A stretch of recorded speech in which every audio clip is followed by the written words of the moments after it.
राजा परीक्षित को सांप लगा के 7वें दिन तुम्हें तक्षक डसलेगा और तुम्हारी मृत्यु होगी। राजा ने 7 क्षण का विलंब नहीं किया और उसी समय राज्य छोड़ दिया। अर्थात पता चल जाने पर कि मृत्यु होने वाली है तो मनुष्य को सावधान हो जाना चाहिए और सावधान होकर अपने कल्याण में लग जाना चाहिए। प्रश्न यह उठता है, राजा को तो पता चल गया 7 दिन में मृत्यु है, हमें तो पता ही नहीं चलता। पता तो हमको भी चलता है, आंख कमजोर होने लगती हैं, कान कमजोर होने लगते हैं, पैर कमजोर होने लगते हैं, हाथ कमजोर होने लगते हैं, पर मन नहीं कमजोर होता। मन कहता है नहीं अभी तो अपना टाइम है, समझना नहीं चाहते। तो सूक्ष्म सरल यही है कि सरल बात यही है समझने के लिए, जब बच्चों के विवाह हो जाएं, आपकी जिम्मेदारी दायित्व निभ जाए, तो उसके बाद सिर्फ अपने कल्याण के लिए हमको जीना चाहिए। उसके बाद बच्चे जाने, बच्चों का काम जाने, यही मार्ग उचित है। बच्चों की शादी हो जाए, उसके बाद भी एक नाती हो जाए, और नाती हो जाए, पंथी हो जाए, उसका विवाह देख जाए, ये माया कभी खत्म होने वाली नहीं। तो उस तरफ मत बढ़िए। अपने बच्चों की शादी करना आपका दायित्व है, उनकी शादी हो जाए, उसके बाद अपने कल्याण में लग जाना चाहिए। यही आपके जीवन का परम चरम लक्ष्य होना चाहिए। राजा के पास महल थे, हमारी तुम्हारी तरह कोई साधारण व्यवस्था नहीं थी। एक एक कमरे के फ्लैट में नहीं रहते थे वो, पूरा महल था, पूरा राज्य था, पूरी व्यवस्था थी। लेकिन जैसे ही पता चला कि मृत्यु 7वें दिन है, उसी समय राज्य छोड़ दिया, गंगा के तट पे आ गए और उन्होंने सुखदेव महामुनि से पूछा, अतः पृच्छामि संसिद्धिम योगिनाम परमं गुरुम पुरुषस्य यत् कार्यं म्रियमाणस्य सर्वथा। जो मनुष्य मरणशील है उसे क्या करना चाहिए? अर्थात जिसकी मृत्यु निश्चित है उसे क्या करना चाहिए? जो मरेगा ही, वो किसका जाप करे, किसका त्याग करे, किसे स्वीकार करे, किसे अस्वीकार करे। देखिए आजकल हम लोग कुछ भी करते हैं स्वार्थ के अनुरूप करते हैं। कोई भी कार्य सिद्ध हो जाए, हम सीधा उल्टा सीधा कुछ भी करेंगे। कितने लोग तो ऐसे हैं जो भूत प्रेतों की भी पूजा करते हैं, सिर्फ सिद्धि मिल जाए, हमारा काम सिद्ध हो जाए, उसके लिए हमें कुछ भी करना पड़े। ये ठीक नहीं है। हमें प्योर भक्ति करनी चाहिए भगवान की। उसमें थोड़े बहुत कष्ट भी होंगे, तभी तो हमारे पाप भी कटेंगे। प्योर भक्ति करोगे तो पाप कटेंगे, उसके लिए थोड़े से कष्ट उठाने पड़ेंगे। 10th और 12th के जब एग्जाम देते हो तो रात रात भर जग के पढ़ते हो ना, काहे को पढ़ते हो? बोलिए मार्क्स जीवन भर काम आएगी। वैसे ही मानव जीवन की जो एग्जामिनेशन है ये पूरे जीवन भर काम आएगी। ये मार्कशीट है हमारी, इसमें कष्ट भी उठाने पड़ेंगे। और थोड़े बहुत कष्ट उठाकर अगर आपके नंबर अच्छे आ जाते हैं तो आपको वो कष्ट उठाने चाहिए और वो कष्ट उठाकर भगवान की तरफ चलना चाहिए। किसका जाप करें, किसका भजन करें, किसका त्याग करें, किसको छोड़, किसको स्वीकार करें, ये सब बातें। सुखदेव मुनि कहते हैं, बरियानेशते प्रश्न कृतो लोक हितो नपः। हे राजन तुम धन्य हो, तुमने बड़ा सुंदर प्रश्न किया है। ये जो तुम्हारा प्रश्न है पूरे जगत के कल्याण के लिए है। ये प्रश्न करने वालों की कोई कमी नहीं है कि काम कैसे आगे बढ़े। ये काम का प्रश्न करने वालों की कोई कमी नहीं है मेरे बच्चों की नौकरी कैसे लगे, बहू अच्छी कैसे मिले, परिवार अच्छा कैसे, सब पूछते। लेकिन ये कोई नहीं पूछता कि मेरी मृत्यु सुंदर कैसे हो। दो ही तरीके से आपका कल्याण हो सकता है, या तो पूरा जीवन भर आपने अच्छे से जिया हो, या फिर आपकी मृत्यु बहुत अच्छे से हुई हो। या तो जीवन इतना सुंदर हो कि उसके बाद आपको आवश्यकता न पड़े कि मृत्यु चाहे जहां हो जाए, पूरे जीवन भर का जो संचय है वो आपको भगवान तक पहुंचा देगा। या फिर जीवन भर कुछ भी हुआ हो, मृत्यु सुंदर हो जाए तो भी आपका कल्याण हो जाएगा। भगवान का नाम निकल जाए, किसी धाम में मृत्यु हो जाए, कुछ अच्छा हो जाए तो उससे कल्याण हो जाएगा। तो महाराज हम क्या करें जिससे हमारा कल्याण हो? ऐसा प्रश्न तो कोई नहीं करता। मृत्यु से संबंधित प्रश्न कोई नहीं करता, बाकी के सारे प्रश्न करते हैं। हे राजन,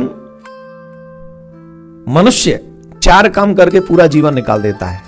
कमाना, खाना, सोना और संतान का लालन पालन करना। इन्हीं 4 कामों में पूरा जीवन निकल जाता है उसका। हाँ जी कि ना जी? कमाने में 8-9 घंटे चले जाते हैं, आधा घंटा जाना, आधा घंटा आना, और 8 घंटे कमाना। कह गए 9, किसी को तो 40 मिनट भी लगते होंगे, तो 9:15, 9:30। और सोने में 7-8 घंटे।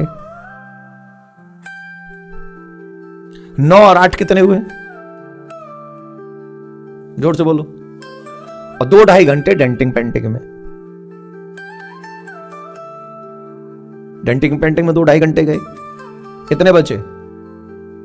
आप समझो 20 ही घंटे चले गए, कितने बचे? और 4 घंटों में 2-2.5 घंटे किसी की चुगली करने में, लड़ने में, भिड़ने में, अपने एक दूसरे से सर फोड़ने में निकल जाते हैं। अपने आप को महान और दूसरों को नीचा दिखाने में 2-2.5 घंटे उसमें निकल जाते हैं। ताली बजा रहे हैं, मतलब ये प्रॉब्लम यहां भी है?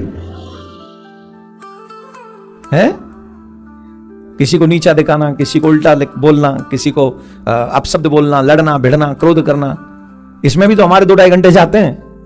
फोन पे चुगली करना, आजकल तो फोन ही एक सबसे बड़ी सौत पैदा हो गई हर किसी की। इतना मैं तो कहता हूं ये चुगली का गोदाम है फोन। ये फोन नहीं है, ये चुगली का गोदाम है। अगर इसका वायरस निकाल के देखा जाए कि किस किस की चुगली हुई, तो ब्रह्मांड में सबसे ज्यादा ये चुगली वायरस ही निकलेगा मोबाइल में से। आधा पौना घंटा भी हम ढंग से भगवान का भजन नहीं कर पाते। रात गमाई सोए के दिवस गमायो खाए, हीरा जन्म अनमोल था कौड़ी बदले जाए। अपने जीवन का नाश हम स्वयं कर रहे हैं। हीरा जन्म अनमोल था। एक उस श्वास की कीमत बता दो जिससे डॉक्टर कहता है कि इन्होंने आखिरी श्वास इतने बज के इतनी सेकंड पे ली। उस श्वास की कीमत क्या होगी? है कोई कीमत आपके पास? और वो कभी भी हो सकती है। वो आखिरी श्वास कभी भी हो सकती है मेरे प्यारे। राधे राधे बोलना पड़ेगा, जोर से बोलना पड़ेगा। तो 4 कामों में पूरा जीवन चला गया। इनको भगवान की कृपा के बगैर सत्संग नहीं मिलता, और सत्संग के बाद भी सुंदर विवेक युक्त बुद्धि नहीं मिलती कि सही मार्ग पर चल सके। वो तो बहुत बहुत बड़ी कृपा होती है भगवान की, तब जाके संभव होता है। हे राजन, जिसकी मृत्यु नजदीक हो उसे भागवत कथा सुननी चाहिए। क्या करना चाहिए? उसे श्रीमद् भागवत कथा श्रवण करनी चाहिए। श्रीमद् भागवत कथा श्रवण करने के बाद मनुष्य सहज ही अपने लक्ष्य को प्राप्त कर लेता है। भगवान के विराट रूप का दर्शन कराया जब प्रारंभ हुई कथा, तो यह संसार भगवान से परे नहीं है। जितने भी बाल गोपाल सुन रहे हैं, छोटे छोटे ध्यान से सुने। लोग कहते हैं हमने भगवान को नहीं देखा। आप सबने भगवान को देखा है। वो भगवान इतना विराट है कि आपने पूरे भगवान को नहीं देखा, पर उनके अंगों को आपने देखा है। भगवान कितने विराट है जानते हो? कटी से नीचे जितने भी पृथ्वी के नीचे 7 लोक हैं, वो कटी के नीचे हैं। और ये जो आकाश है, ये भगवान की नाभि है। क्या है? जोर से बोलो। आकाश का अंत है कहीं? कोई एंड नहीं है। ये नाभि, ये आकाश क्या है? ये भगवान की नाभि है। क्या है? आपके शरीर की नाभि देखिए कितनी बड़ी है। देखिए इतनी सी। शरीर कितना बड़ा है। अब उसी परमात्मा की नाभि क्या है? बोले आकाश। अब सोचिए, जिसकी नाभि इतनी बड़ी है, जिसका अंत नहीं है, अनंत है, वो परमात्मा कितना विशाल होगा, वो कितना विराट होगा। ये सूर्य भगवान के नेत्र है। चंद्र और सूर्य, चंद्र को मन भी कहा जाता है। सूर्य भगवान के नेत्र है। अब बताइए, सूर्य को आपने देखा है कि नहीं? जवाब दीजिए। नहीं देखा? तो सूर्य का जब दर्शन आप करें तो आप समझ लीजिए भगवान के नेत्र का दर्शन हो रहा है। कोई आपको न देख सके, आपके नेत्र को देखे, तो उसने आपको देखा कि नहीं देखा? जवाब दो। ये नदियां क्या हैं? ये भगवान की नाड़ियां हैं। आप भगवान, हमारे यहां कहते हैं ट्रांसपेरेंट बनो। ट्रांसपेरेंट क्या बोलते हैं? ट्रांसपेरेंट। यही भगवान से ज्यादा मलूक कोई ट्रांसपेरेंट है ही नहीं। तुम नाड़ियां दिखाओ अपनी, तुम्हारी नाड़ियां नहीं दिखती। ठाकुर जी की नाड़ियां दिखती हैं। तुम्हारी हड्डियां नहीं दिखती, ठाकुर जी की अस्थियां दिखती हैं। ये जितने भी विशाल विशाल पर्वत हैं, ये भगवान की अस्थियां हैं, विराट भगवान की। और जितना भी वृक्षावली आपका दर्शन करते हैं, वृक्षावली जितने भी वृक्ष हैं, ये भगवान के रोम हैं। पूरे ब्रह्मांड में जहां भी आपको वृक्ष दिखाई पड़े, ये सब भगवान के रोम हैं। जितनी नदियां आपको दिखाई पड़े, ये नाड़ियां हैं। इतना सब देखने के बाद में आप कहते हो कि हमने भगवान को नहीं देखा। वो तो ऐसे ही बात हो गई जैसे किसी व्यक्ति का बड़ा नाम था लेकिन उसकी शकल हम नहीं जानते थे, मिलने का बड़ा क्रेज था, शकल पता नहीं थी, बगल में होके निकल गया, किसी ने पूछा तुमने उसको देखा? बोले मैंने तो नहीं देखा। यही घटना घटी थी गोस्वामी तुलसीदास जी महाराज के साथ में चित्रकूट पे, जब भगवान श्री राम और लक्ष्मण मृगों का पीछा करते हुए भाग रहे थे, राजकुमार का रूप बनाकर जा रहे थे, तो देखा रे राम राम राम, ये तो शिकार कर रहे हैं, ये लोग कौन है? नेत्र बंद कर लिए। हनुमान जी महाराज आए, तुमने राम जी का दर्शन किया? बोले हमने तो नहीं। बोले अभी तो गए, हमने नहीं किया। उनकी जानकारी के अभाव में हम ये कहते हैं कि हमने भगवान को नहीं देखा, क्योंकि हमको जानकारी नहीं है। अगर जानकारी हो जाएगी तो भगवान का दर्शन पल पल में हो रहा है, कण कण में हो रहा है। रात्रि में चंद्रदेव का दर्शन हो जाता है जो भगवान का मन है। तुम्हारा मन किसी ने नहीं देखा, भगवान का मन तुम नित्य देखो। 15 दिन तो देखने को मिल ही जाते हैं। सूर्यदेव को नित्य करो, जिस दिन बादल न घिरे, बारिश ना हो, नदियां फिर भी दिखती हैं, वृक्षावली फिर भी दिखती है। तो क्यों कहते हो तुमने भगवान को नहीं देखा? स्वयं शंकर भगवान कहते हैं कहौ सो कहां जहां प्रभु नाही। प्रभु कहां नहीं है? हर जगह प्रभु है, क्योंकि वो विराट है, कण कण में व्याप्त है। अंग्रेजी में कहें तो गॉड इज एवरीवेयर। परमात्मा हर जगह व्याप्त है। उस परमात्मा को देखने की सामर्थ्य हमें होनी चाहिए। जब ब्रह्मांड में प्रलय होती है तो सारा सृष्टि परमात्मा में समाहित हो जाता, उनके गर्भ में समा जाता है। अब सोचो परमात्मा कितना विशाल होगा, सारा ब्रह्मांड का बीज भगवान के गर्भ में समा जाता है। और भगवान फिर योग निद्रा को स्वीकार करते हैं। जब भगवान योग निद्रा को स्वीकार करते हैं तभी प्रलय होती है पृथ्वी पर, और अनंत अनंत वर्षों तक परमात्मा शयन करते रहते। तब तक पृथ्वी पर जल ही जल रहता और कुछ नहीं रहता। और बहुत समय उपरांत में जब परमात्मा के योग निद्रा भंग होती है, तब परमात्मा के मन में, उस ब्रह्म के मन में, ईश्वर के मन में एक भाव होता है कि अब इस सृष्टि की रचना होनी चाहिए। तो जैसे ये भाव होता है कि अब इस सृष्टि की रचना होनी चाहिए, उसी समय नारायण की नाभि से कमल, और कमल में से ब्रह्मा जी उत्पन्न होते हैं। बोलो राधे राधे। धीरे धीरे, अभी कथा शुरू हुए आधा घंटा भी नहीं हुआ है ढंग से, तो भगवान की नाभि से कमल हुआ और कमल में से ब्रह्मा जी हुए, और ब्रह्मा जी से कहा कि आप इस सृष्टि का सृजन करो। ब्रह्मा जी ने सृष्टि का सृजन प्रारंभ किया तो सबसे पहले सनक सनंदन सनातन सनत कुमार को जन्म दिया और कहा ये अभी कोई स्त्री नहीं आई है, संकल्प मात्र से सृजन हुआ। कहा कि तुम सृष्टि की रचना करो। चारों भाइयों ने मना कर दिया, हम विवाह नहीं करेंगे, हम कोई रचना नहीं करेंगे। अरे क्यों नहीं करोगे? बोले नहीं करेंगे। रीजन? बोले महाराज अगर हम गृहस्थ में चले जाएंगे तो भजन नहीं होगा, और हम भजन करना चाहते हैं। और कई लोग ये एक्सक्यूज देते हैं कि महाराज गृहस्थ में समय नहीं मिलता। तो जब गृहस्थ में समय नहीं मिलता तो इतनी चुगली कैसे कर लेते हो एक दूसरे की? लड़ कैसे लेते हो इतना? एक दूसरे से इतनी शत्रुता कैसे कर लेते हो? जीवन बीत जाता है लेकिन आपकी शत्रुता समाप्त नहीं होती, कैसे कर लेते हो? ये कौन सा स्वभाव पाया है? कैसे संभव है? समय नहीं है तो? अरे जितना समय दूसरों के ऊपर, दूसरों से शत्रुता करने में आप बिताते हो, उतना ही समय अपने कल्याण में, दूसरों से लड़ने में अपने कल्याण में, दूसरों की चुगली करने में अपने कल्याण में उतना ही लगा लो। सिर्फ जो दूसरों का बुरा करने में, बुरा सोचने में, बुरा समझने में लगाते हो, वही अच्छे में, अपने कल्याण में लगा लोगे, वही समय आपके लिए आपकी मुक्ति का मार्ग बन जाएगा। बोलो राधे राधे। समय का सदुपयोग करें ना, सदुपयोग करें हम समय का, आनंद आ जाएगा।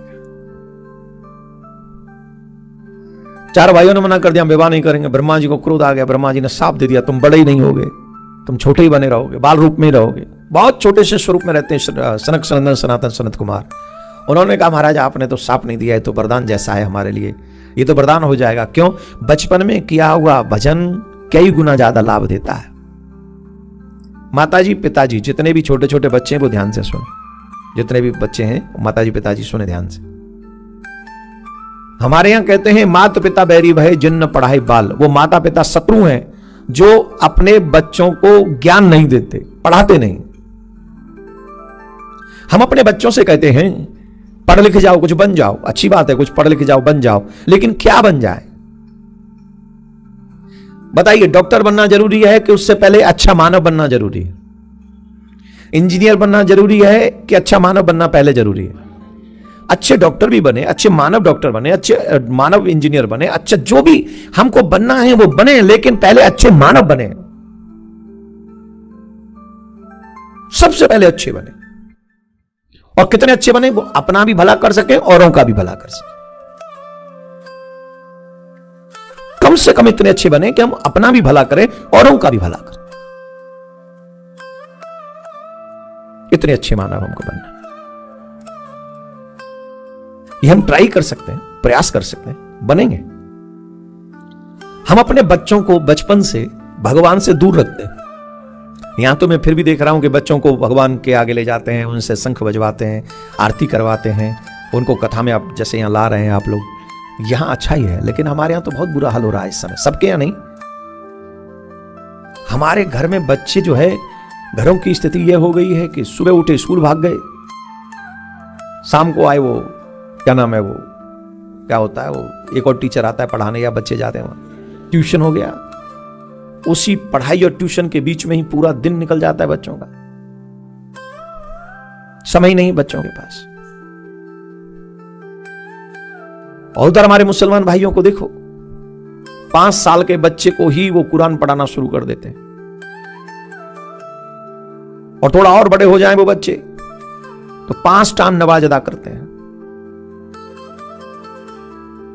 ये उन बच्चों की विशेषता है कि उनके मां बाप की, क्योंकि मां बाप कहते हैं तुम्हारे मार्क्स कम आ जाए ठीक है, लेकिन तुम्हें ये करना पड़ेगा। वैसे ही हमें भी, मैं ये नहीं कह रहा हूं कि उनके मार्क्स कम आ जाए, उनके मार्क्स और भी ज्यादा आए, मैं तो ये प्रार्थना करता हूं, लेकिन सबसे पहली आवश्यकता है 2-3 काम अपने बच्चों से अवश्य कराइए। सुबह जल्दी उठें, उगते हुए सूर्य को जल दें, और उसके बाद में भगवान के सामने बैठकर नमो भगवते वासुदेवाय कम से कम 1 माला जरूर करें। बचपन में की गई 1 माला आपके बच्चों को पूरे जीवन भर मुसीबतों से बचा के रखेगी। इतना सामर्थ्य बचपन के भजन में है, आने वाली तमाम विपत्तियों से आपका बच्चा बच जाएगा, उस नाम के प्रभाव से आपका बच्चा बच जाएगा। और जो बच्चा ये माला 1 माला कम से कम करता है, नमो भगवते वासुदेवाय, हम गारंटी से कहते हैं वो जीवन में कभी डिप्रेशन में नहीं जाएगा, वो डिप्रेशन से बच जाएगा वो बालक। तो क्या हम ये नहीं चाहते कि हमारा बच्चा डिप्रेशन से बच जाए? क्या हम ये नहीं चाहते कि हमारा बच्चा पढ़ने के साथ एक अच्छा मानव और अच्छा भक्त बन जाए? क्या सिर्फ उनके डॉलरों के लिए हम लोग, पैसे के लिए हम लोग, कमाई के लिए हम लोग अपना और उसका दोनों का जीवन दांव पे लगा देंगे? माता पिता वो हैं जो अच्छाई के साथ अपने बच्चे का लालन पालन करें, उन्हें भगवान की सत्ता भी बताएं, उन्हें यह भी समझाएं कि हम ही तुम्हारे मां बाप नहीं हैं, परमात्मा ही तुम्हारा माता पिता है, इसलिए एवरीडे उनका बंधन करो। वो अगर चाहेंगे तो तुम्हारे जीवन में कभी कष्ट नहीं आएंगे, आएंगे भी तो तुम डिप्रेशन में नहीं जाओगे, उनसे लड़ने का सामर्थ्य तुम में होगा। भगवान के नाम में बहुत पावर है, बहुत सामर्थ्य। तो ज्यादा नहीं, 1 माला अपने बच्चों से नित्य करवाओ, माथे पे तिलक लगेगी, यहां कोई रोकने वाला नहीं है। कोई रोकने वाला? तिलक लगाने रोकेगा कोई? जवाब दीजिए, क्यों हम तिलक नहीं लगाते? क्यों हम सिखा नहीं रखते? क्यों हमारे बच्चे सिखा नहीं रखते? क्यों हमारे बच्चे तिलक नहीं लगाते? क्योंकि हमने कभी उनको ऐसी प्रेरणा दी ही नहीं। जब हम उन्हें प्रेरणा देंगे तो बच्चे, बस कई लोगों को लगता है मंदिर जिस दिन जाना उस दिन तिलक लगाना है बस, और कईयों को लगता है कि जिस दिन घर में पूजा होगी उसी दिन तिलक लगाना है। हमारी हिंदू संस्कृति को बाहर के लोगों से कम खतरा है, हमारे अपने ही लोगों से ज्यादा खतरा है, जो अपनी संस्कृति को डे बाय डे अवॉइड करते चले जा रहे हैं। और कोई अच्छा काम कर भी रहा हो, तिलक लगा भी रहा हो, सिखा रख भी रहा हो, तब उसका मजाक उड़ाते। पंडित जी हो गए हो क्या? बाबा जी होना है क्या? अरे एक तो गलती तुम्हारी है, तुम अच्छा कर नहीं रहे, दूसरा कोई अच्छा कर रहा है तो उसका मजाक उड़ा रहे हो। क्यों भाई? किस लिए? हम सनातनियों को चाहिए जो नियम परंपराओं से जो रहता हो उसका आदर करना चाहिए, उसका सम्मान करना चाहिए। बोलो राधे राधे। और थोड़ा धीरे बोलो, और थोड़ा धीरे, आलसी कहेंगे।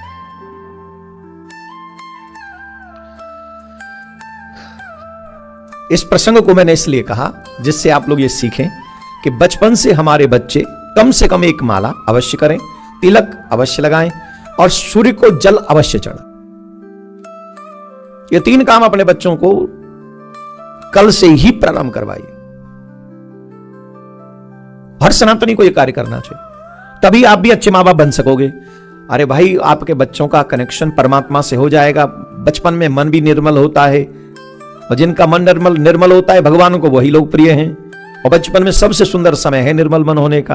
तो आपके बच्चे बचपन में ही भगवान की कृपा प्राप्त कर लें, ये अच्छी बात है कि बुरी बात है? तो वो अच्छी बात हम अपने बच्चों के साथ क्यों नहीं होने दे रहे हैं? ट्राई करिए अपने, और बचपन में सीख भी लेंगे, करेंगे भी। 12 साल के हो गए, 10 साल के हो गए, फिर नहीं करेंगे, फिर तुम्हें सिखाएंगे। 5 साल से 12 साल तक की आयु ऐसी है जिसमें आप अपने बच्चों को थोड़ा थोड़ा सिखाएंगे, तो आपके बच्चे थोड़ा थोड़ा ही करके वो बहुत कुछ कर लेंगे, और उनके जीवन भर की प्रैक्टिस हो जाएगी। जीवन भर की प्रैक्टिस हो जाएगी। बोलो राधे राधे। तो चारों भाइयों ने मना कर दिया, हम विवाह नहीं करेंगे। उसके बाद सप्तऋषि इत्यादि को जन्म दिया, रुद्र भगवान का प्राकट्य हुआ, और पृथ्वी के सबसे पहले जो मानव हुए वो हुए महाराज मनु। जो लोग ये कहते हैं ना हमारे पूर्वज बंदर थे, किसके पूर्वज बंदर थे? बताओ, किसके पूर्वज बंदर थे? हाथ उठाओ।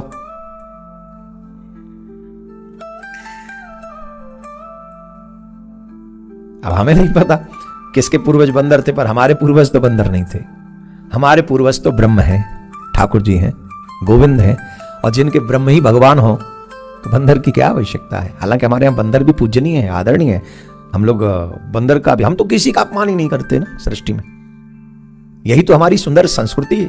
हम जल का पूजन करते हैं, अग्नि का पूजन करते हैं, वायु का पूजन करते हैं, आकाश का पूजन करते हैं, पृथ्वी का पूजन करते हैं, वृक्ष का पूजन करते हैं, नदियों का पूजन करते हैं, गाय माता का। हम किसका पूजन नहीं करते हैं? इतनी ब्यूटीफुल संस्कृति मिले किसी की?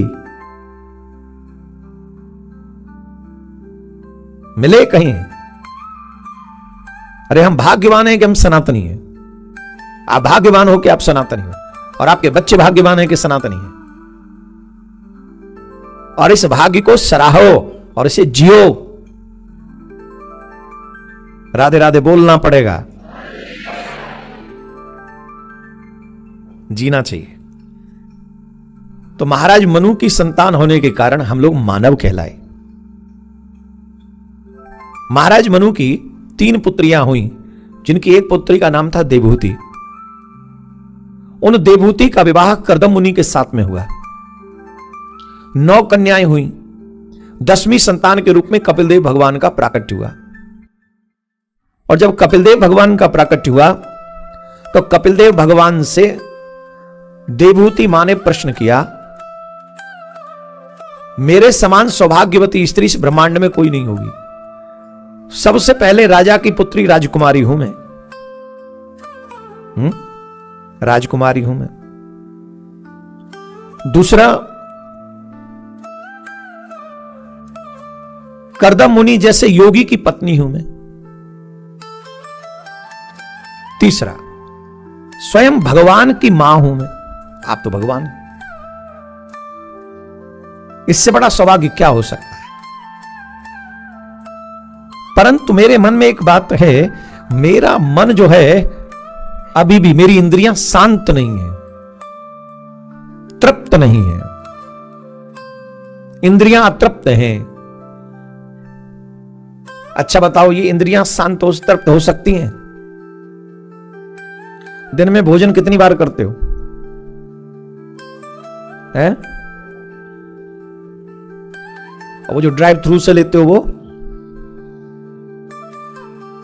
आते जाते जो ड्राइव थ्रू को परेशान करते हो आप लोग हैं? 2 टाइम के 3 time, breakfast, lunch and dinner से 2 टाइम। 2 टाइम वाले कौन कौन है? ब्रेकफास्ट नहीं है? अच्छा, पैसा बचा रहे हो कि शरीर बचा रहे हो? हाँ, कई लोग अभाव में और कई लोग स्वभाव में। कई तो अभाव में 2 टाइम रहते हैं, कई लोग स्वभाव से बोले नहीं। और वैसे सच ही है, जितना कम खाएंगे उतना ही ज्यादा जिएंगे। कई लोग खाते हैं सिर्फ जीने के लिए और कई लोग जीते हैं सिर्फ। अब हम कौन से में आते हैं वो आप देख लो।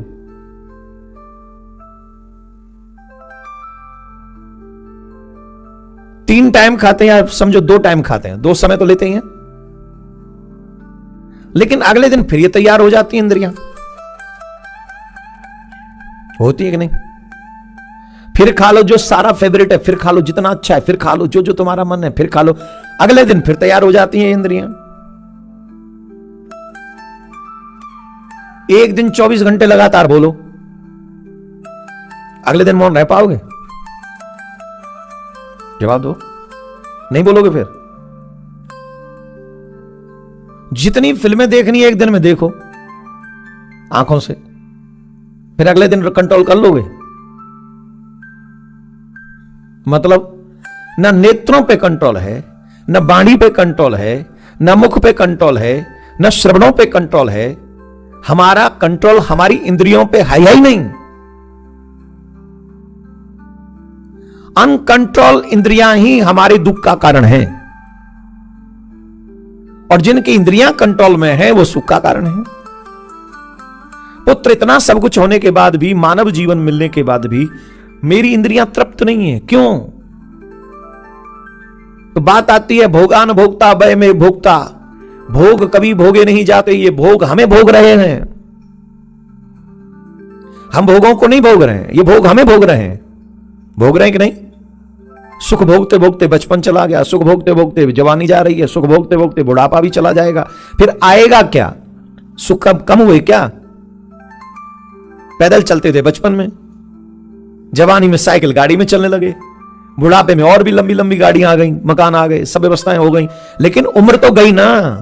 तो अब ये नहीं पता चलता है हमने इनको भोगा कि इन्होंने हमें भोगा है? उन्होंने हमको भोग लिया और हम उल्टा ही समझते रहे कि हम इनको भोग रहे हैं। जैसे श्वान सूखी हड्डी लेता है, जो कुत्ता होता है, डॉग होता है, वो सूखी हड्डी उठा लाता है कहीं से और सूखी हड्डी को अपने दांतों से चबाता है, और चबाते चबाते उसी का ब्लड उसके मुंह में आता है, तो वो छिल जाते हैं उसके कपुल, और जब अंदर से वो छिल जाता है उस हड्डी के कारण, तो उसी ब्लड को वो पीता है, अपने ही ब्लड को पीता है, और उसको लगता है कि वो इस हड्डी में से ब्लड निकल रहा है, और उसे पी के बहुत आनंद है, उसे सेवन करके बहुत आनंदित है। वो जान नहीं रहा है मूर्ख, उसी का ब्लड है, उसी को कष्ट हुआ उसी हड्डी के कारण। द सेम थिंग हम लोग अपने जीवन को दांव पे लगा के सब भोगों को भोग रहे हैं, और समझ ये रहे कि हम भोग रहे हैं। मां, ये मनुष्य का भ्रम है, ये माया है, इसी में फंसकर मनुष्य अपने पूरे जीवन को दांव पे लगा देता है। मानव जीवन बड़ी मुश्किल से मिला है, आसानी से नहीं मिला है। जब मां के गर्भ में मनुष्य होता है तो बहुत कष्ट पाता है। अरे चारों तरफ व्यवस्थाएं क्या होती हैं? मलमूत्र की पोटली होती है जहां मनुष्य बैठा रहता है। यहीं एलन की सारी कचरा इकट्ठा जिस जगह पे होता हो, वहां आपको कहा जाए यहां कुर्सी डाल के बैठो, आधा घंटा, आप बैठोगे? जवाब दो, क्यों नहीं बैठोगे? अरे महाराज वहां तो गंदगी, वहां गंदगी है, तुम इसलिए नहीं बैठोगे। लेकिन मां के पेट में तो मलमूत्र में हमको रहना पड़ा, और 1-2 दिन नहीं, 1-2 घंटे नहीं, पूरे 9 महीने। और अगर यह जीवन भी ऐसे ही चला गया तो नेक्स्ट न जाने कितने जन्मों में हमको फिर से यही मलमूत्र में रहना पड़ेगा, उल्टे लटके हुए, उल्टे लटके हुए, मां के घर में उल्टे लटके हैं, सर नीचे पांव ऊपर। सबसे भयानक कष्ट होता है व्यक्ति को जन्म के समय और मृत्यु के समय। मां और शिशु दोनों को समान कष्ट होता है। तो जिन माताओं की नॉर्मल डिलीवरी हुई है उनको पता है कि वो कष्ट क्या चीज है। आजकल तो ऑपरेशन होता है तो शायद उतना पेन वगैरह नहीं होता होगा, वो तो हमको अनुभव नहीं है, लेकिन जिन माताओं की नॉर्मल डिलीवरी हुई उन्हें मालूम है कि कष्ट किसका नाम है। और जितना कष्ट मां को होता है उतना ही कष्ट संतान को होता है। मतलब हम सब भी उस कष्ट से निकले हैं, अनुभव नहीं है, वो याद नहीं है हमें, अनुभव तो है पर याद नहीं है, इसलिए एक्सप्लेन नहीं कर सकते। और यही पेन हमें फिर होने वाला है। अगर भगवान की भक्ति नहीं की तो सेम डुक्टो पेन हमें मृत्यु के समय होगा। सेम एकदम मृत्यु के साथ। अब आप ये सोचो, हमारा जो सूक्ष्म शरीर है, जैसे यमराज के दूत निकाल के ले जाते हैं, वो हमारे हृदय में छिपा हुआ है, हमारी बॉडी के भीतर है। तो जब उसे खींचते होंगे तो कितना दर्द होगा। ऐसे समझो जैसे 2 कागज लो और उसे फेविकॉल से चिपका दो, थोड़ी देर छोड़ दो, और जब वो सूख जाए फिर उसको हटाओ, दोनों कागजों को अलग अलग करो, पृथक पृथक करो। अब बताओ क्या होगा, उन पेपर की गति क्या होगी? जवाब दो। चितड़े चितड़े हो जाएंगे उसके। वही कंडीशन हमारे शरीर में से जो सूक्ष्म शरीर को निकालते हैं, वो कंडीशन होती है। कितना पेन, कितना दर्द होता होगा, हम लोग कल्पना नहीं कर सकते। तो दोष समय बहुत कष्ट होता है। मां जब मनुष्य गर्भ में होता है तो भगवान से प्रार्थना करता है, आप मुझे इस नरक से निकालो। भगवान कहते हैं मैं तुझे इस नरक से निकालूंगा तो मुझे क्या देगा? बोले प्रभु मैं इस लायक नहीं कि मैं आपको कुछ दे सकूं। बोले तू इस लायक है, तू दे सकता है। बोले क्या? कि जब तुझे मैं मानव बनाकर भेजूं तो पृथ्वी पर जाके ऐसे कर्म करना जिसके बाद तुझे दोबारा इस पृथ्वी पे ना आना पड़े। पुनरपि जन्मम पुनरपि मरणम पुनरपि जननी जठरे शयनम, बार बार जन्म और बार बार मृत्यु, इससे तुम्हारी मुक्ति हो सके तो मैं ऐसा काम करना। मनुष्य घर में प्रण करता है मैं वहां जाके यही कर्म करूंगा जिसके बाद मेरा पुनर्जन्म ना हो। भगवान ने कृपा करके भेज दिया। अब हमें अपने आप से प्रश्न करना है, क्या सही माने में हम ऐसा कर्म कर रहे हैं जिसके कारण हमारा पुनर्जन्म ना हो और फिर पुनर्मृत्यु ना हो?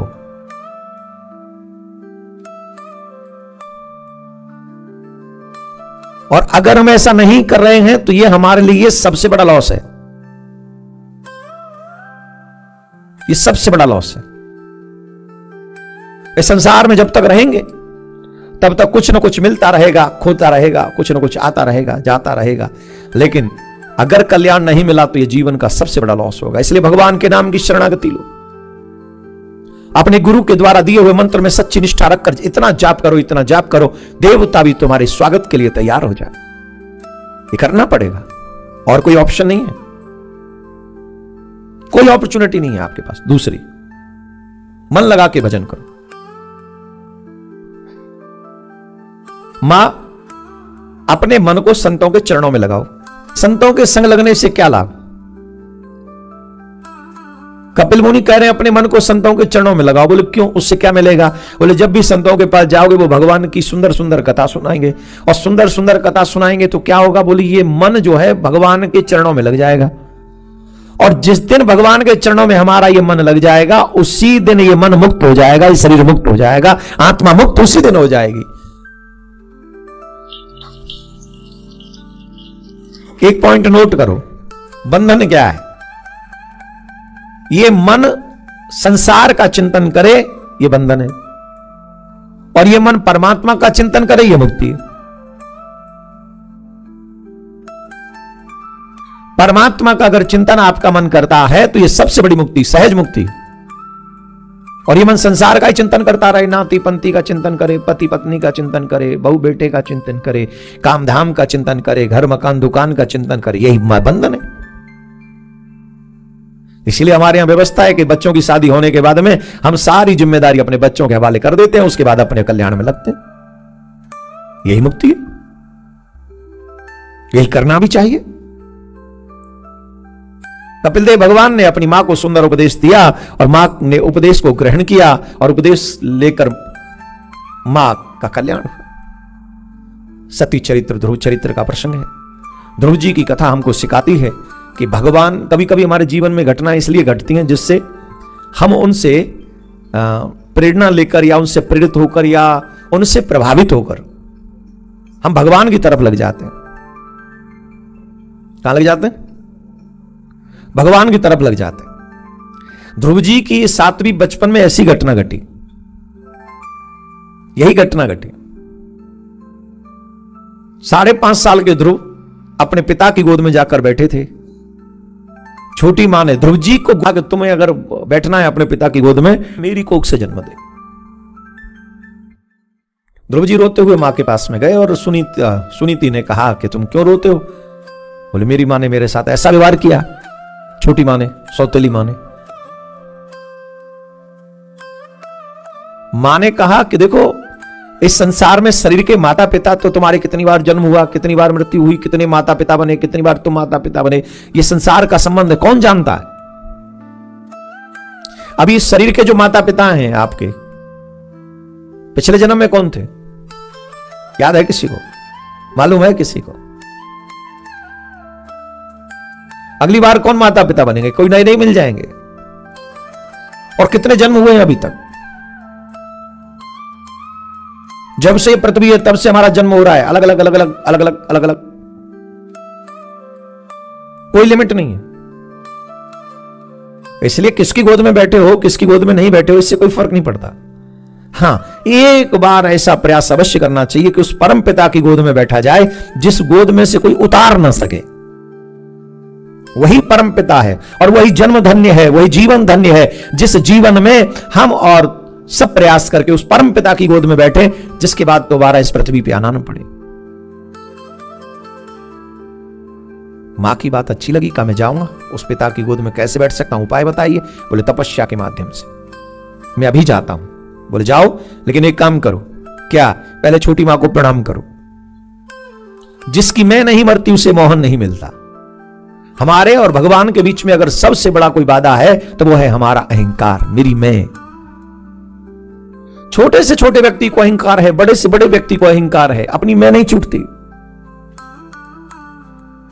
आप देखिए, ईगो से हम लोग भरे पड़े हैं, कोई कमी नहीं है। अच्छा बताओ, अमेरिका में तो ईगो नहीं है? जवाब दीजिए। या किससे ईगो करते हो? वो सुबह जाते हो काम पे, रात को लौट, शाम को लौट के आते हो, टाइम ही नहीं तुम पे किसी, तुमने तो कहा टाइम नहीं है, फिर किसका ईगो रखते हो? बोले साहब घर में 3 लोग रहते हैं, उन तीनों में एक दूसरे के प्रति ईगो भरी पड़ी है। पति कहता जानती नहीं मैं कमाता हूं। पत्नी बोलती अच्छा आईटी सेक्टर,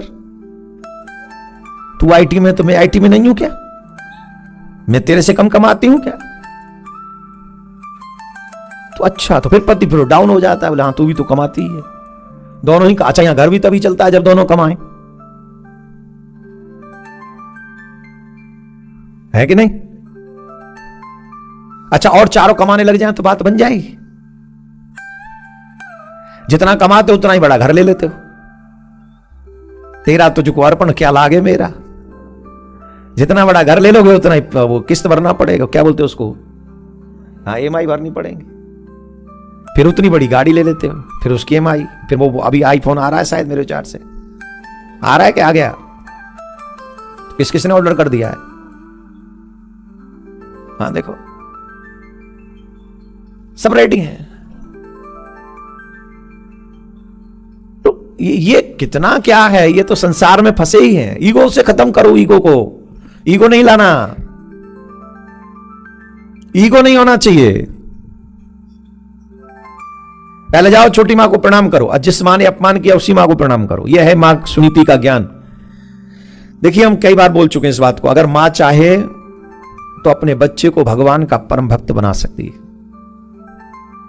मां के ऊपर निर्भर है कि वो बच्चे को कैसा बनाए।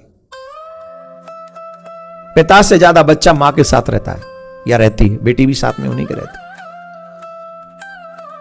पेट में भी मां के रहता है बच्चा, और वो पेट के 9 महीने भी बहुत बड़ी साधना है। अगर मां पूर्ण ज्ञान दे, सच्चा ज्ञान दे, अच्छी ज्ञान दे, बचपन से ही वो भक्त हो सकता है, सामर्थ्यवान हो सकता है, इंटेलिजेंट हो सकता है। ध्रुव जी ने बचपन, प्रहलाद जी ने गर्भ में ही सीखा था। और ध्रुव जी को भी बचपन, जब 5.5 साल के हैं ध्रुव, उसी समय मां ने उपदेश दिया, छोटी मां को जाके प्रणाम किया, और छोटी मां को प्रणाम किया, वन में चले गए। पर बिना गुरु के ज्ञान नहीं होता है। कई लोग पूरा जीवन बिना गुरु के ही निकाल देते हैं और मनमुखी मंत्रों का जाप करते हैं। कई लोग तो बेचारे पूरे जीवन भर यही डिसाइड नहीं कर पाते कौन से हमारे इष्ट हैं। मैंने तो देखा है कई बार, तो कई तो पूरे जीवन भर ऐसे लगे रहते हैं, कभी शिव जी को अपना इष्ट बना लेते हैं, कभी हनुमान जी को अपना इष्ट बना लेते हैं, कभी श्याम जी को, कभी बोले महाराज अब तक तो हम राम जी को मानते थे, पर आपकी कथा सुनी तो कृष्ण जी के भक्त हो गए, और फिर हमारे बाद किसी और की कथा सुन, महाराज आजकल हम शिव जी की पूजा कर रहे हैं। फिर कोई और बोले अब तो हम हनुमान जी की पूजा में लग गए महाराज पूरे। एक व्यक्ति हमको मिले कसम से, वो पता है क्या करे, बोले महाराज हमारी एक ही अच्छाई रही। बोले क्या? हम गुरु मंत्र बदलते रहे, हमने गुरु बहुत बदले, मैंने बहुत बढ़िया काम किया है, हमें भी बदल लो। अब जीवन भर तुम ये ट्रांसफर करते रहोगे, कौन से मंत्र में निष्ठा, कौन से इष्ट में निष्ठा रखोगे, और किस मंत्र के 3 करोड़ मंत्र जाप करके ईश्वर से मिलोगे। शिक्षा गुरु अनेक होते हैं पर दीक्षा गुरु एक होता है, और उस दीक्षा गुरु के दिए हुए मंत्र में ऐसी निष्ठा हो, ब्लाइंड फेथ हो कि इस मंत्र से ही मुझे ईश्वर प्राप्ति होगी, और होगी। अगर ध्रुव जी की तरह आप भक्त बन सकते हो तो। नारद जी मिले, नारद जी ने कहा कि तुम्हारे कोई गुरु नहीं है, बोले कि आप बन जाइए, आप ही मार्ग बताइए। तो उन्होंने 12 अक्षर मंत्र दिया, इस 12 अक्षर मंत्र का जाप करो, 12 अक्षर का मंत्र जो है उसका जाप करो। तो और कहां चले जाओ? बोले एक काम करो, यहां नहीं तो ततात गच्छ भद्रम ते यमुना यास्तटम शुचि पुण्यम मधुवनम यत्र सानिध्यम नित्यदा हरि।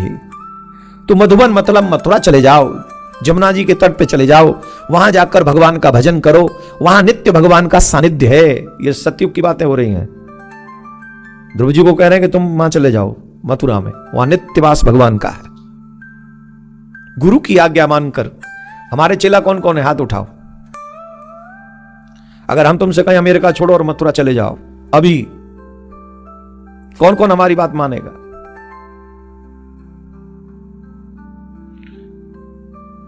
दो हाथ उठे, बाकी के चेला यूं करें गुरुजी कुछ दिन और रुक जाओ, थोड़ी और व्यवस्था हो जाए, उसके बाद। अच्छा देखो, नारद जी ने बचपन में ही कहा, ध्रुव जी 5.5 साल के हैं, कहा कि आ रहे हैं अयोध्या से, कहा तो मथुरा चले जाओ। हाँ ठीक है गुरुजी, और हम अमेरिका से भेजना चाह रहे हैं एक आध को, ट्रांसफर कर देके चलो तुम ब्रजवास करो, ब्रज में रह के भजन करो। तो कौन कौन रेडी है अभी? मतलब कल टिकट करानी पड़ेगी, मतलब मेरी कथा के बाद है। So sweet. 2 तो तैयार है, मतलब यहां आना सफल है हमारा। सब नहीं है पर 2 तो तैयार है। पर मैं भेज भी नहीं रहा आपको, मैं भेज नहीं रहा, लेकिन इतना समर्पण किसका है गुरु वाक्य में कि गुरुदेव ने कहा कि अमेरिका छोड़ दो तो छोड़ दिया। अमेरिका कोई मेरे ठाकुर से बड़ा तो नहीं। इतना सामर्थ्य किसमें है, इतना विश्वास किसमें है? और जब आपका विश्वास इसमें ना हो, इसका मतलब है कि अभी माया में विश्वास ज्यादा है, माधव में विश्वास कम है। फिर ये मत कहना कि भगवान नहीं मिलते, ये कहने का कोई राइट तुम्हारे पास नहीं है कि तुम ये कह सको कि भगवान नहीं मिलते। सच यह है कि भगवान तो मिलने को तैयार है, तुम ही भगवान से मिलना नहीं चाहते। भगवान से मिलने के रास्ते हैं ना, जो गुरुदेव ने कह दिया वो कर डालो, भगवान तुम्हारे सामने खड़ा है। या भगवान के लिए इस ब्रह्मांड की औकात कुछ नहीं, ये भाव मन में पाल लो, ये संसार कुछ नहीं है, ईश्वर ही सर्वोपरि है। फिर देखो भगवान कण कण में तुमको दर्शन देगा। तो मैं तुम्हें भेजना नहीं चाह रहा हूं, लेकिन ये सोचो कि तुम हो कहां। ईश्वर को पाने के लिए बुद्धि का नहीं, समर्पण का प्रयोग करना पड़ेगा। ध्रुव जी ने समर्पण का प्रयोग किया। ध्रुव जी ने कहा आई विल गो, 12 अक्षर मंत्र जाप करने लगे। मात्र 6 महीने में ध्रुव जी महाराज ने, मात्र 6 महीने में भगवान को प्रकट कर लिया। भगवान सामने प्रस्तुत हो गए, भगवान प्रकट हो गए और कहने लगे ध्रुव हम तुम्हारी तपस्या से बड़े प्रसन्न हैं, वरदान मांगो वरदान मांगो। ध्रुव जी महाराज के कपोल से शंख लगाया, तब उनकी सोई हुई सरस्वती जागृत हुई और उन्होंने कहा यौन्तः प्रविश्म ववाच मिमां प्रसुप्तां संजीवयत किल शक्तिधर सुधाम्ना अन्यस्तहस्त चरण श्रवणत्वगाधीन प्रणान्नमो भगवते पुरुषाय तुभ्यम। मैं आपको बार बार नमन करता हूं। मैं जानता हूं मेरी सोई हुई सरस्वती को जागृत करने वाले आप ही हैं। बताइए आंख देख सकती हैं क्या? जवाब दीजिए। तो आंख तो उनके भी होते हैं जो नहीं देख सकते। वही वाइट पुतली, ब्लैक ऊपर कंचा सबके है, फिर दिखता क्यों नहीं उनको? तुमको क्यों दिख रहा? तुम्हारी आंखें हो न हो न इससे फर्क नहीं पड़ता। आंखों में देखने की सामर्थ्य जो ठाकुर जी ने दे रखी है वो होनी चाहिए, उसके बाद ये दुनिया देखी जा सकती है। श्रवण सबके होते हैं, श्रवण सबके होते हैं, सुनने की सामर्थ्य सब में नहीं होती। वो सामर्थ्य, वो शक्ति ही ईश्वर की कृपा से प्राप्त होती है। ये जिब्या बहुतों पर है, पर पूरे जीवन भर वो कुछ बोल नहीं पाते, क्योंकि इसमें जो बोलने की सामर्थ्य है वो ईश्वर की कृपा से आती है। ये बुद्धि, जिसे सद्बुद्धि कहा सकते हैं, दुर्बुद्धि भी कह सकते हैं, यह सद्बुद्धि ईश्वर की कृपा के बगैर संभव नहीं है, उनकी कृपा से ही आती है। जब वो कृपा करें, सामर्थ्य प्रदान करें, तब सद्बुद्धि जागृत होती है। तो इसी के विषय में ध्रुव जी कह रहे हैं, हे महाराज, आप मेरी सोई हुई सरस्वती को जगाने वाले हैं, मैं आपको प्रणाम करता हूं। भगवान ने कहा हमसे कुछ मांग लो। ध्रुव जी बोले, महाराज जब तक आपका दर्शन नहीं हुआ था तब तक तो बड़ी इच्छा थी हमको मांगने की, तब तक तो इतनी इच्छा थी पूछो नहीं। हमने सोचा था कि पिताजी से भी बड़ा राज्य मांगेंगे, जिस राज्य के लिए माताजी ने हमें घर से निकाला है ना, गोद से उतारा है, उसी राज्य को, उससे भी बड़ा राज्य मांग लेंगे। आपके लिए तो मुश्किल नहीं, पर आपका दर्शन करने के बाद हमको एक बात तो समझ में आ गई, प्रभु हम कुछ भी कितना भी बड़ा राज्य मांग ले, एक दिन तो छूट के चला ही जाएगा, एक दिन तो छोड़ के जाना ही पड़ेगा। हम ईश्वर से कुछ भी मांग लें, कुछ भी, क्या साथ ले जा सकेंगे? जवाब दीजिए, जोर से बोलिए। बेडरूम में नहीं ले जाते उसे, डेड बॉडी को बिस्तर पे नहीं सुलाते, अशुद्ध हो जाएगा, अशुद्ध हो जाएगा, हटाओ हटाओ हटाओ। अच्छा, सब अशुद्ध हो जाता है पर घर अशुद्ध नहीं होता, उसे अपने नाम घर वाले, पैसा अशुद्ध नहीं होता, उसे अपने गोल्ड अशुद्ध नहीं होता, सबको अपने नाम करा लेते। सच यह है, मान लीजिए हमारी बात, संसार वाले सब छिना लेते हैं, साथ कुछ नहीं जाता, साथ जाता है तो तुम्हारा सुंदर कर्म जाता है, धर्म तुम्हारे साथ जाता है। तो इसलिए हमने आगे लिखा हुआ है, धर्मो रक्षति, जोर से बोलिए, बड़े धीरे बोल रहे, धर्मो रक्षति रक्षिता। इस सूत्र को जीवन में उतारो, यही सूत्र याद रखो, धर्मो रक्षति रक्षिता। सिर्फ धर्म ही तुम्हारे साथ जाएगा, बाकी के सब यहीं पड़ा रह जाएगा। ध्रुव जी कहते महाराज अब और कुछ नहीं चाहिए, पहले थी इच्छा, आपके दर्शन से पहले इच्छा थी, पर अब नहीं है, अब तो एक इच्छा है, अपने चरणों की भक्ति हमको दे दो। ध्रुव जी ने सिर्फ अपने गुरु के वचनों पर विश्वास किया था, हमेशा हमेशा के लिए अमर हो गए। हमारे मन का जो अविश्वास है, यही हमें भगवान का बनने नहीं देता।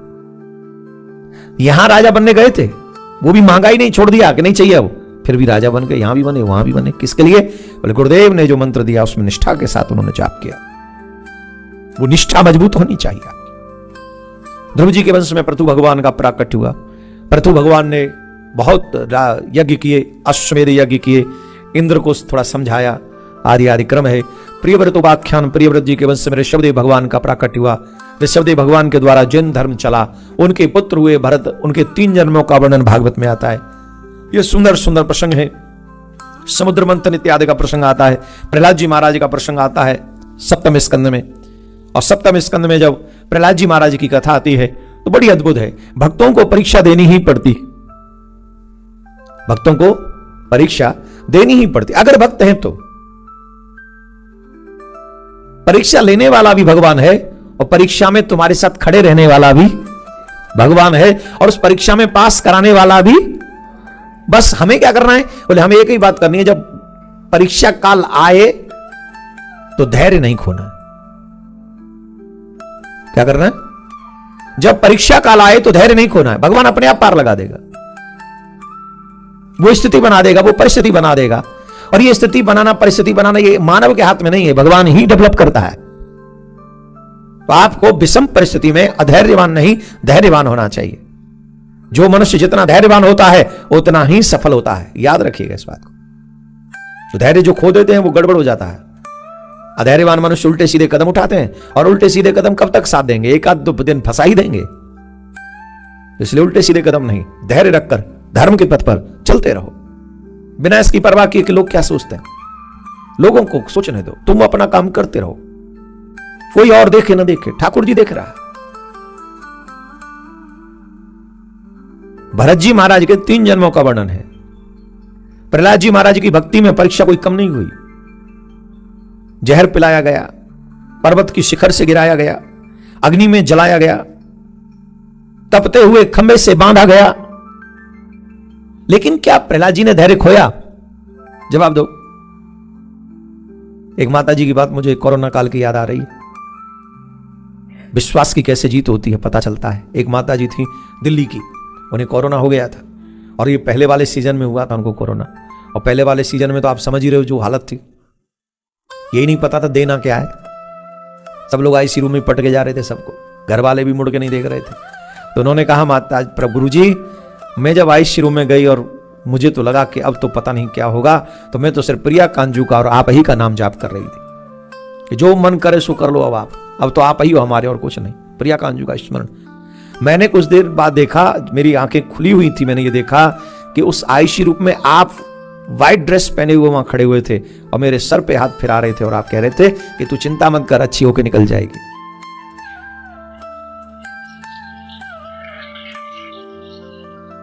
अच्छा, हम तो गए नहीं थे वहां, फिर कौन गया? एक तो यह कि हम चमत्कारी हैं कि हम पहुंच गए थे, ऐसा तो है नहीं, हम तो गए नहीं, फिर कौन गया वहां? उनके विश्वास के कारण भगवान को ही जाना पड़ा वहां। विश्वास अगर मजबूत है, कहां नहीं है भगवान? और भगवान क्या नहीं कर सकते? हम में कमी है यार, हम लोग अपनी कमी के मारे परेशान हैं, भगवान में कमी ढूंढते हैं, यही हमारा फॉल्ट है। हमको तो कहते हुए दुख लग रहा है, कितने लोग तो भगवान से पाने के लिए भक्ति करते हैं, अगर भगवान दे तो भक्ति करें, नहीं तो नहीं करें। इसीलिए तो भूत प्रेतों की पूजा करते, वो दे देंगे ऐसा सोचते हैं। कितने लोग चादर चढ़ाने जाते हैं वहां, जाते कि नहीं जाते? कुछ पाने के लिए तो निष्ठा भगवान में होगी। तो महाराज जी की, प्रहलाद जी महाराज की परीक्षा खूब हुई, लेकिन भगवान पग पग पे नरसिंह बनकर आए और उस हिरण्यकश्यप का वध किया और प्रहलाद जी की रक्षा की। उन्हीं के नाती हुए राजा बलि। राजा बलि के द्वार पर राजा बलि ने समुद्र मंथन में साथ दिया था देवताओं का, और वहां भगवान ने छल किया था, अमृत देवताओं को पान करा दिया था और मद्यपान दैत्यों को करा दिया था। इन सब के बाद भी राजा बलि ने इंद्र को परास्त कर दिया और स्वर्ग पर आधिपत्य कर लिया। राजा बलि ने परास्त कर दिया, तो अब तो देवता त्राहिमाम त्राहिमाम त्राहिमाम त्राहिमाम करने लगे और भगवान की शरण में गए, भगवान से कहा त्राहिमाम त्राहिमाम, प्रभु हमारी रक्षा करो, हमारी रक्षा करो, हमें हमारा स्थान दिलाओ, हमें हमारा स्थान दिलाओ। तब भगवान ने देवताओं के कार्य की सिद्धि के लिए वामन रूप धारण किया। बोलो वामन भगवान की जय। और धीरे बोलो, नहीं करो, बोले वामन भगवान की। वामन बन के गए। उस समय राजा बलि यज्ञ कर रहे थे और यज्ञशाला में जब बटुक रूप में भगवान पधारे, उन्हें देखकर राजा बलि बड़े प्रसन्न हो गए, मोहित हो गए। स्वागत किया, स्वागत स्वागत है, नमो ब्रह्मण्य देवाय गौ ब्राह्मणताय च। राजा बलि दैत्य कुल में जन्म लिया, लेकिन देखो अतिथियों का कितना सत्कार करता है, ब्राह्मण देवता का कैसा स्वागत किया। पधारिए पधारिए महाराज पधारिए। आए, राजा बलि ने सुंदर आसन पर बैठाला, चरण प्रक्षालन किए। चरण प्रक्षालन करके भगवान से प्रार्थना करने लगे, कहो प्रभु मैं आपकी क्या सेवा करूं। अरे हम यहां सेवा करवाने नहीं आए, हम तो तुम्हारे वंश की इतनी ही प्रशंसा सुनकर आए हैं। धन्य है धन्य है, तुम कितने बलवान वंश में हो, हैं एक से एक पूर्वज हुए तुम्हारे। भगवान बड़ाई करने लगे। किसकी बड़ाई कर रहे हैं पता है भगवान? हिरण्यकश्यप की। किसकी कर रहे हैं? ये परदादा है ना हिरण्यकश्यप इनके, प्रहलाद जी दादा हो गए, परदादा हिरण्यकश्यप है। तो परदादा से शुरू करी। आपके परदादा कितने बलवान थे, कितने बलवान, कितने वरदान मांगे, न दिन में मरू, न रात में मरू, न घर में मरू, न बाहर मरू, न अस्त्र से मरू, न शस्त्र से मरू, न नर से मरू, न नारायण से मरू, 12 महीनों में से किसी में। ऐसा बलवान योद्धा पर आपके परदादा। अरे महाराज नरसिंह बन के आना पड़ा भगवान को, हरि को, और दम कर दिए थे एक बार को तो भगवान के भी। तुम्हारे परदादा ने, इतने योद्धा थे तुम्हारे परदादा, भगवान के दम कर दिए, छल करके मार दिया। फिर उनके पुत्र प्रहलाद, कितने परम भक्त भगवान के, कितने परम भक्त कि उनकी रक्षा के लिए भगवान को नरसिंह रूप धारण करना पड़ा। आज तक कोई ऐसा अवतार नहीं हुआ, ऐसा कोई जीव नहीं, पर उनको बनना पड़ा वैसा, तुम्हारे दादाजी की रक्षा करने के लिए। और फिर तुम्हारे पिताजी, हो उन जैसा दानी तो कोई हो नहीं सकता। कैसे दानी? विरोचन इनके पिताजी, देवराज इंद्र ने जवानी मांग ली इनसे, जवानी माने जीवन ही मांग लिया, और एक क्षण की देरी नहीं की विरोचन ने। वो ले लीजिए। इंद्र आया था छल का रूप बनाकर, ले लिया इंद्र ने, विरोचन से जवानी ले ली। बोले ऐसे श्रेष्ठ वंश में तुम्हारा जन्म हुआ, तो मैं तो सिर्फ तुम्हारा दर्शन करने आ गया कि शायद तुम्हारा दर्शन करूंगा तो उन सब पूर्वजों को मैं नमन करूंगा। भगवान ने इतनी बटरिंग की राजा बलि के आगे। जितने भी मांगने वाले लोग हैं इनको ध्यान से सुन लेना चाहिए, पहले यजमान की बड़ाई करो। ये वामन भगवान सिखा रहे हैं कि जब तक बड़ाई नहीं करोगे तब तक देने वाले का मन तैयार नहीं होगा, और जब तक मन तैयार नहीं होगा तब तक व्यक्ति देगा ही नहीं। देगा एक सेकंड में कहो कि ये कर दो तो वो कहेगा सोचेंगे, और जब कोई कह दे ना सोचेंगे, इसका मतलब जानते हो क्या है? वो नहीं करेगा। सोचेंगे मतलब नहीं, अब कुछ नहीं हो करेगा वो, आप जाओ जैसे जा रहे हो। लेकिन जो कोई सोचेंगे नहीं, पहले विस्तार से बताओ क्या क्या होगा, कौन से कुल के हो, दान का क्या महत्व है, पितृ तरफ चल रहा है उसका क्या महत्व है, कौन सा समय चल, वो सब चीजें सुन के फिर मन तैयार होता है कि नहीं अच्छे कार्य करने चाहिए। तो राजा बलि को भगवान ने हिरण्यकश्यप से शुरू किया और यहां तक लेके आए, और तब राजा बलि ने कहा मैं आपकी क्या सेवा करूं? बोले मैं कुछ लेने नहीं आया। बोले ऐसा नहीं प्रभु, द्वार पर अतिथि आए तो उस अतिथि का सत्कार करना चाहिए। और ये समझ लीजिए, हम लोग सब कहते हैं कि गृहस्थ धर्म सबसे बड़ा धर्म है, नो डाउट कि सबसे बड़ा धर्म है, लेकिन एक शर्त है। कब? जब प्रत्येक दिन सदगृहस्थी 2 काम करता हो। पहला, बिना गौग्रास खिलाए खुद नहीं खाता हो, पहले गौ को खिलाए फिर खाए। दूसरा, अतिथि को खिलाकर भोजन करे, और अतिथि ना हो, जिस दिन अतिथि आ जाए उस दिन अतिथि को प्रसन्न करके घर से भेजे। जब अतिथि प्रसन्न आत्मा से आशीर्वाद देते हुए तुमको चला जाएगा और जीवन भर ये तुम्हारा क्रम जारी रहा, तो जिस दिन आप पृथ्वी से जाओगे उस दिन आप सदग्रस्त कहलाओगे और ठाकुर जी के सीधे धाम चले जाओगे, कोई रोकने वाला नहीं। ताली तुम इसलिए नहीं बजा रहे क्योंकि तुमसे हो ही नहीं रहा ये सब। गाय की सुविधा नहीं है पर कुत्ते की सुविधा है ना? Be careful. चलिए हम बता देंगे इसको बाद में बताएंगे। जितने में 1 रोटी बनती हो उतना धन नित्य निकाल के रखो, और जब भी भारत में जाओ तो गौशाला को समर्पित कर दो जिसमें देसी गाय हो गई नित्य गौशाला।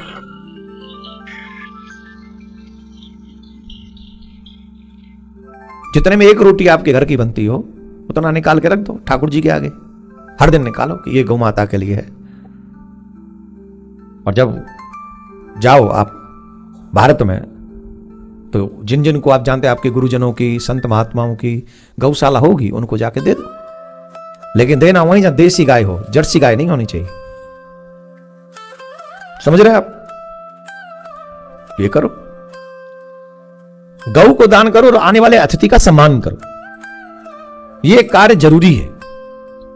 तो राजा बलि ने कहा महाराजा मेरे द्वार पर पधारे, मेरा सौभाग्य है, कुछ तो मांगिए। बोले ठीक है राजन, तुम अगर ज्यादा हट करते हो तो एक काम करो, ज्यादा नहीं चाहिए, तुम हमको 3 पग भूमि दे दो। क्या दे दो? 3 पग भूमि। वामन भगवान ने 3 पग भूमि मांगी। राजा बलि जब 3 पग भूमि देने लगे, राजा बलि ने बहुत फोर्स किया कि 3 पग भूमि में क्या होगा, थोड़ा एक्स्ट्रा मांग लो, थोड़ा ज्यादा मांग लो, 3 पग भूमि में तो आसन भी ढंग से नहीं पड़ेगा। अरे हम स्वर्ग तक के राजा हैं, कुछ थोड़ा गाम घूम मांग लो, राजबाज मांग लो, कहीं के राजा बना देते आपको। नहीं नहीं नहीं नहीं, राजा नहीं बनना, मात्र 3 पग भूमि चाहिए, इससे ज्यादा नहीं। राजा बलि ने बहुत फोर्स किया, भगवान ने कहा नहीं चाहिए। तो शुक्राचार्य जी बैठे थे वहां। शुक्राचार्य जी ने सोचा बड़ा संतोषी ब्राह्मण आया है आज तो। होता उल्टा है कि ब्राह्मण देवता कहते हैं थोड़ा जजमान दक्षिणा बढ़ा दो, जजमान कहता है अभी इतना ही कर लो फिर नेक्स्ट टाइम देखेंगे। होता ऐसा है, और यहां जजमान कह रहा है महाराज थोड़ा ज्यादा, ब्राह्मण देवता कहने ना संतोषी है। शुक्राचार्य जी बोले कुछ गड़बड़ तो नहीं? कई बार ब्राह्मण बहुत संतोषी होते हैं, जितना मिल जाए उतना लेके चले जाते हैं, पर ये तो डटे इस बात पे कि 3 से ज्यादा चाहिए ही नहीं। शुक्राचार्य जी को डाउट हो गया, तो शुक्राचार्य जी ने नेत्र बंद करके देखा तो समझ गए, ओहो ये 3 पग भूमि नहीं, तीनों लोक लेने आए, ये सब ले जाएंगे, छोड़ेंगे कुछ नहीं। तो राजा बलि को समझाया कुछ मत दे, तू निकल जाए यहां से, तू जानता नहीं है कौन है, तेरा सर्वस्व हरण करने के लिए आए हैं। राजा बलि ने कहा गुरुदेव मेरा सौभाग्य हो गया, जो दुनिया को देने वाला है आज मेरे यहां मांगने के लिए खड़ा हुआ है, इससे बड़ा सौभाग्य क्या हो।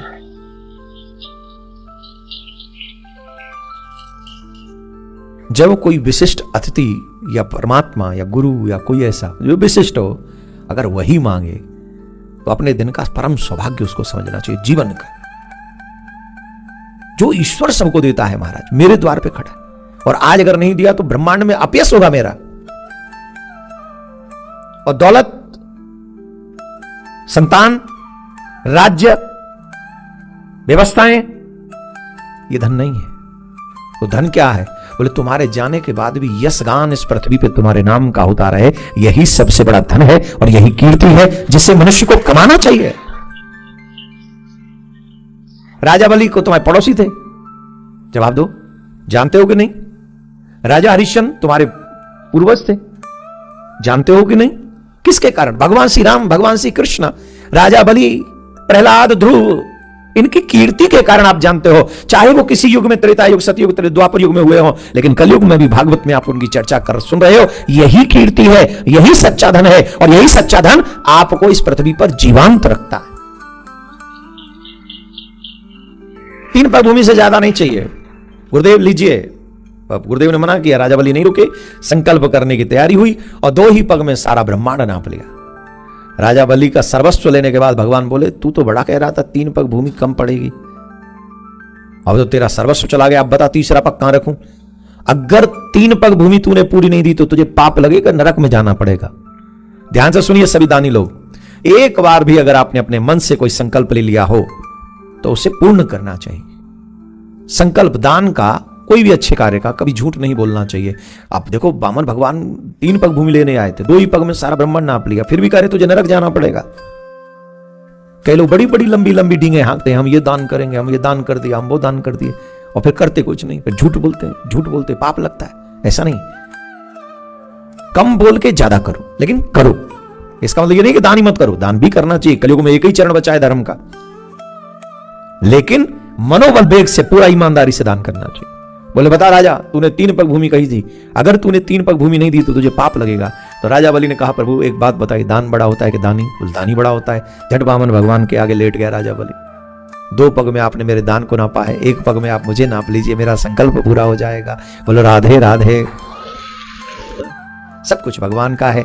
राजा बलि को भगवान ने कहा कि तुम यहां भी रहोगे तो सुतल लोक चले जाओ, हम तुम्हारे दान के इस भाव से बड़े प्रसन्न हैं। सुतल लोक चले जाओ, तुम्हें वहां राजी करना है। और जब मनवंतर चेंज होगा और जब इंद्र पद सिंहासन बदलेगा, इंद्र बदलेगा, तब वहां के राजा तुम बनोगे स्वर्ग के, तब तुम्हें इंद्र बना दिया जाएगा। अर्थात भगवान लेते कम हैं, देते, यही भगवान का स्वभाव। आपने यहां समय दिया है ना, जितनी देर आप यहां बैठे रहे हो, ये बोनस की लाइफ है आपकी। आपकी टोटल श्वासों में से श्वास कटेंगे नहीं, मालूम है आपको? सच्ची में। जब आप सत्संग में आके बैठ जाते हैं तो ये श्वासें कटती नहीं है, ये बोनस की हो जाती है। क्यों? ठाकुर जी को लगता है ये मेरे लिए बैठा हुआ है, ये संसार का कोई काम कर ही नहीं रहा। तो जितनी देर आप यहां बैठे हो, ये एक्स्ट्रा लाइफ आपको मिल रही है।